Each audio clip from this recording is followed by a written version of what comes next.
నాగలక్ష్మి గారి ఎవడే సుబ్రహ్మణ్యం, తర్వాత మహానటి 2 సినిమాలు చూశాను. మహానటి మాత్రం నాకు విపరీతంగా నచ్చిన సినిమా.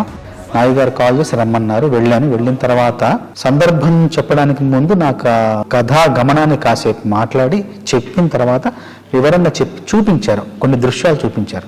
ఆ ఊరిని చూపిస్తూ కాశీలో జరిగే పరిణామాలు కావచ్చు, జరిగే మార్పులు కావచ్చు, జరిగే ఆ జీవన విధానాన్ని అంతా కళ్ళగట్టినట్టు చూపించారు. నాయుడు గారు కూడా స్పష్టంగా చెప్పారు ఏం కావాలి, ఆ సందర్భం యొక్క ఉద్దేశం ఏంటి, ఆ సందర్భంలో తను ఏం చెప్పాలనుకున్నారని చాలా స్పష్టంగా చెప్పారు. చెప్పిన తర్వాత నేను ఆ దృశ్యాన్ని మనసులో పెట్టుకుని వెళ్ళాను. వెళ్ళి ఒక 3 రోజులు శ్రమించి ఆ మొదటి 3 వాక్యాలు ఏదైతే క్లిష్టంగా ఉన్నాయో అది కేవలం ఒక గంట సమయంలో మొత్తం రాసేసి, మిగతా పాట ఇంకొక అరగంటలో రాసేసి మొత్తం 1.5 2 గంటల పాట మొత్తం పూర్తి చేశాను. ఆయన వెళ్ళి కలిసి పాట వినిపించాను.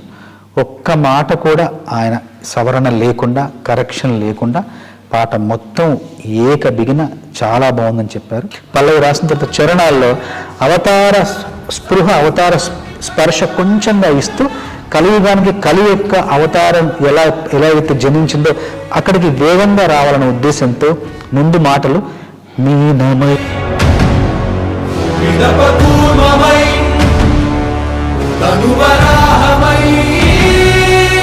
మనకు సాయమై ఎన్నో అద్భుతాలు సృష్టించి మనం పుట్టినప్పటి నుండి చూడలేని, నా జీవితంలో నేను పుట్టినప్పటి నుండి నేను సినిమాల్లో చూడలేని ఎన్నో అద్భుతాలు, ఎన్నో విచిత్రాలు ఈ సినిమాలో చూసే అవకాశం ఈ సినిమా ద్వారా నాకు లభించింది. నాకింత గొప్ప అవకాశాన్ని ఇచ్చిన నాగి గారికి, స్వప్న గారికి, దత్ గారికి మనస్ఫూర్తిగా ధన్యవాదాలు తెలియజేస్తాను.